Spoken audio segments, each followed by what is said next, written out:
Chapter 21. The Palmers returned to Cleveland the next day, and the two families, at Barton, were again left to entertain each other. But this did not last long. Elinor had hardly got their last visitors out of her head, had hardly done wondering at Charlotte's being so happy without a cause, at Mr. Palmer's acting so simply, with good abilities, and at the strange unsuitableness which often existed between husband and wife, before Sir John's and Mrs. Jennings's active zeal in the cause of society procured her some other new acquaintance to see and observe. In a morning's excursion to Exeter, they had met with two young ladies, whom Mrs. Jennings had the satisfaction of discovering to be her relations, and this was enough for Sir John to invite them directly to the park, as soon as their present engagements at Exeter were over. Their engagements at Exeter instantly gave way before such an invitation, and Lady Middleton was thrown into no little alarm on the return of Sir John, by hearing that she was very soon to receive a visit from two girls whom she had never seen in her life, and of whose elegance, whose tolerable gentility even, she could have no proof, for the assurances of her husband and mother on that subject went for nothing at all. Their being her relations too made it so much the worse, and Mrs. Jennings's attempts at consolation were therefore unfortunately founded, when she advised her daughter not to care about their being so fashionable, because they were all cousins and must put up with one another. As it was impossible, however, now to prevent their coming, Lady Middleton resigned herself to the idea of it, with all the philosophy of a well-bred woman, contenting herself with merely giving her husband a gentle reprimand on the subject 5 or 6 times every day. The young ladies arrived. Their appearance was by no means ungenteel or unfashionable. Their dress was very smart, their manners very civil. They were delighted with the house, and in raptures with the furniture, and they happened to be so dotingly fond of children that Lady Middleton's good opinion was engaged in their favour before they had been an hour at the park. She declared them to be very agreeable girls indeed, which for her ladyship was enthusiastic admiration. Sir John's confidence in his own judgment rose with this animated praise, and he set off directly for the cottage to tell the Miss Dashwoods of the Miss Steeles' arrival, and to assure them of their being the sweetest girls in the world. From such commendation as this, however, there was not much to be learned. Elinor well knew that the sweetest girls in the world were to be met with in every part of England, under every possible variation of form, face, temper, and understanding. Sir John wanted the whole family to walk to the park directly and look at his guests. Benevolent, philanthropic man! It was painful to him even to keep a third cousin to himself. "Do come now," said he. "Pray come. You must come. I declare you shall come. You can't think how you will like them. Lucy is monstrous pretty, and so good-humoured and agreeable. The children are all hanging about her already, as if she was an old acquaintance. And they both long to see you of all things, for they have heard at Exeter that you are the most beautiful creatures in the world, and I have told them it is all very true, and a great deal more. You will be delighted with them, I am sure. They have brought the whole coach full of playthings for the children. How can you be so cross as not to come? Why, they are your cousins, you know, after a fashion. You are my cousins, and they are my wife's, so you must be related." But Sir John could not prevail. He could only obtain a promise of their calling at the park within a day or two, and then left them in amazement at their indifference, to walk home and boast anew of their attractions to the Miss Steeles, as he had been already boasting of the Miss Steeles to them. When their promised visit to the park and consequent introduction to these young ladies took place, they found in the appearance of the eldest, who was nearly 30, with a very plain and not a sensible face, nothing to admire; but in the other, who was not more than 2 or 3 and 20, they acknowledged considerable beauty. Her features were pretty, and she had a sharp, quick eye, and a smartness of air, which, though it did not give actual elegance or grace, gave distinction to her person. Their manners were particularly civil, and Elinor soon allowed them credit for some kind of sense, when she saw with what constant and judicious attention they were making themselves agreeable to Lady Middleton. With her children they were in continual raptures, extolling their beauty, courting their notice, and humouring their whims, and such of their time as could be spared from the importunate demands which this politeness made on it, was spent in admiration of whatever her ladyship was doing, if she happened to be doing anything, or in taking patterns of some elegant new dress, in which her appearance the day before had thrown them into unceasing delight. Fortunately for those who pay their court through such foibles, a fond mother, though in pursuit of praise for her children, the most rapacious of human beings, is likewise the most credulous. Her demands are exorbitant, but she will swallow anything, and the excessive affection and endurance of the Miss Steeles towards her offspring were therefore viewed by Lady Middleton without the smallest surprise or distrust. She saw with maternal complacency all the impertinent encroachments and mischievous tricks to which her cousins submitted. She saw their sashes untied, their hair pulled about their ears, their work-bags searched, and their knives and scissors stolen away, and felt no doubt of its being a reciprocal enjoyment. It suggested no other surprise than that Elinor and Marianne should sit so composedly by, without claiming a share in what was passing. "John is in such spirits to-day," said she, on his taking Miss Steele's pocket-handkerchief and throwing it out of window. "He is full of monkey tricks." And soon afterwards, on the second boy's violently pinching one of the same lady's fingers, she fondly observed, "How playful William is! And here is my sweet little Anna Maria," she added, tenderly caressing a little girl of 3 years old, who had not made a noise for the last 2 minutes.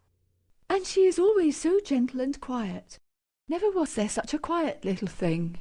But unfortunately, in bestowing these embraces, a pin in her ladyship's headdress, slightly scratching the child's neck, produced from this pattern of gentleness such violent screams as could hardly be outdone by any creature professedly noisy. The mother's consternation was excessive, but it could not surpass the alarm of the Miss Steeles, and everything was done by all three in so critical an emergency, which affection could suggest as likely to assuage the agonies of the little sufferer. She was seated in her mother's lap, covered with kisses, her wound bathed with lavender water, by one of the Miss Steeles, who was on her knees to attend her, and her mouth stuffed with sugar plums by the other. With such a reward for her tears, the child was too wise to cease crying. She still screamed and sobbed lustily, kicked her 2 brothers for offering to touch her, and all their united soothings were ineffectual, till Lady Middleton, luckily remembering that in a scene of similar distress last week, some apricot marmalade had been successfully applied for a bruised temple, the same remedy was eagerly proposed for this unfortunate scratch, and a slight intermission of screams in the young lady on hearing it gave them reason to hope that it would not be rejected. She was carried out of the room, therefore, in her mother's arms, in quest of this medicine, and as the 2 boys chose to follow, though earnestly entreated by their mother to stay behind, the 4 young ladies were left in a quietness which the room had not known for many hours. "Poor little creatures," said Miss Steele as soon as they were gone. "It might have been a very sad accident." "Yet I hardly know how," cried Marianne. "unless it had been under totally different circumstances. But this is the usual way of heightening alarm when there is nothing to be alarmed at in reality." "What a sweet woman Lady Middleton is," said Lucy Steele. Marianne was silent. It was impossible for her to say what she did not feel, however trivial the occasion. and upon Elinor, therefore, the whole task of telling lies, when politeness required it, always fell. She did her best when thus called on, by speaking of Lady Middleton with more warmth than she felt, though with far less than Miss Lucy. And Sir John, too, cried the elder sister. What a charming man he is! Here, too, Miss Dashwood's commendation, being only simple and just, came in without any éclat. She merely observed that he was perfectly good-humoured and friendly. And what a charming little family they have! I never saw such fine children in my life. I declare I quite dote upon them already, and indeed I am always distractedly fond of children. I should guess so, said Elinor with a smile, from what I have witnessed this morning. I have a notion, said Lucy. You think the little Middletons rather too much indulged. Perhaps they may be the outside of enough, but it is so natural in Lady Middleton, and for my part, I love to see children full of life and spirits. I cannot bear them if they are tame and quiet. I confess, replied Elinor, that while I am at Barton Park, I never think of tame and quiet children with any abhorrence. A short pause succeeded this speech, which was first broken by Miss Steele, who seemed very much disposed for conversation, and who now said rather abruptly, "And how do you like Devonshire, Miss Dashwood? I suppose you were very sorry to leave Sussex?" In some surprise at the familiarity of this question, or at least of the manner in which it was spoken, Elinor replied that she was. "Norland is a prodigious beautiful place, is it not?" added Miss Steele. We have heard Sir John admire it excessively, said Lucy, who seemed to think some apology necessary for the freedom of her sister. I think everyone must admire it, replied Elinor. Whoever saw the place, though it is not to be supposed that anyone can estimate its beauties as we do. And had you a great many smart beaux there? I suppose you have not so many in this part of the world. For my part, I think they are a vast addition always. But why should you think, said Lucy, looking ashamed of her sister, that there are not as many genteel young men in Devonshire as Sussex? Nay, my dear, I'm sure I don't pretend to say that there aren't. I'm sure there's a vast many smart beaux in Exeter. But, you know, how could I tell what smart beaux there might be about Norland? And I was only afraid the Miss Dashwoods might find it dull at Barton, if they had not so many as they used to have. But perhaps you young ladies may not care about the beaux, and had as lief be without them as with them. For my part, I think they are vastly agreeable, provided they dress smart and behave civil. But I can't bear to see them dirty and nasty. Now, there's Mr. Rose at Exeter, a prodigious smart young man, quite a beau, clerk to Mr. Simpson, you know. And yet, if you do but meet him of a morning, he is not fit to be seen. I suppose your brother was quite a beau, Miss Dashwood, before he was married, as he was so rich? Upon my word, replied Elinor, I cannot tell you, for I do not perfectly comprehend the meaning of the word, but this I can say, that if he ever was a beau before he married, he is one still, for there is not the smallest alteration in him. Oh, dear! One never thinks of married men's being beaux. They have something else to do. Lord, Anne, cried her sister, you can talk of nothing but beaux.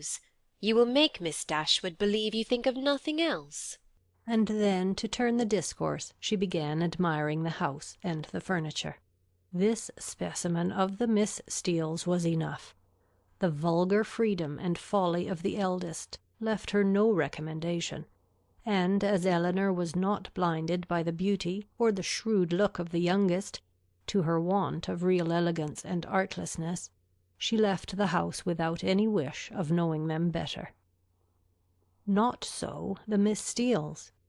They came from Exeter, well provided with admiration for the use of Sir John Middleton, his family, and all his relations, and no niggardly proportion was now dealt out to his fair cousins, whom they declared to be the most beautiful, elegant, accomplished, and agreeable girls they had ever beheld, and with whom they were particularly anxious to be better acquainted. And to be better acquainted, therefore, Elinor soon found was their inevitable lot, for as Sir John was entirely on the side of the Miss Steeles, their party would be too strong for opposition, and that kind of intimacy must be submitted to, which consists of sitting an hour or two together in the same room almost every day. Sir John could do no more, but he did not know that any more was required. To be together was, in his opinion, to be intimate, and while his continual schemes for their meeting were effectual, he had not a doubt of their being established friends. To do him justice, he did everything in his power to promote their unreserve, by making the Miss Steeles acquainted with whatever he knew or supposed of his cousin's situations in the most delicate particulars, and Elinor had not seen them more than twice before the eldest of them wished her joy on her sister's having been so lucky as to make a conquest of a very smart beau since she came to Barton. "'Twill be a fine thing to have her married so young, to be sure," said she. "And I hear he is quite a beau, and prodigious handsome. And I hope you may have as good luck yourself soon. But perhaps you may have a friend in the corner already." Elinor could not suppose that Sir John would be more nice in proclaiming his suspicions of her regard for Edward than he had been with respect to Marianne. Indeed, it was rather his favourite joke of the two, as being somewhat newer and more conjectural, and since Edward's visit they had never dined together without his drinking to her best affections with so much significancy and so many nods and winks as to excite general attention. The letter F had been likewise invariably brought forward and found productive of such countless jokes, that its character as the wittiest letter in the alphabet had been long established with Elinor. The Miss Steeles, as she expected, had now all the benefit of these jokes, and in the eldest of them they raised a curiosity to know the name of the gentleman alluded to, which, though often impertinently expressed, was perfectly of a piece with her general inquisitiveness into the concerns of their family. But Sir John did not sport long with the curiosity which he delighted to raise, for he had at least as much pleasure in telling the name as Miss Steele had in hearing it. "His name is Ferrars," said he in a very audible whisper. "But pray do not tell it, for it is a great secret." "Ferrars?" repeated Miss Steele. "Mr. Ferrars is the happy man, is he? What? Your sister-in-law's brother, Miss Dashwood? A very agreeable young man, to be sure. I know him very well." "How can you say so, Anne?" cried Lucy, who generally made an amendment to all her sister's assertions. "Though we have seen him once or twice at my uncle's, it is rather too much to pretend to know him very well." Elinor heard all this with attention and surprise. And who was this uncle? Where did he live? How came they acquainted? She wished very much to have the subject continued, though she did not choose to join in it herself. But nothing more of it was said, and for the first time in her life she thought Mrs. Jennings deficient either in curiosity after petty information, or in a disposition to communicate it. The manner in which Miss Steele had spoken of Edward increased her curiosity, for it struck her as being rather ill-natured, and suggested the suspicion of that lady's knowing, or fancying herself to know, something to his disadvantage.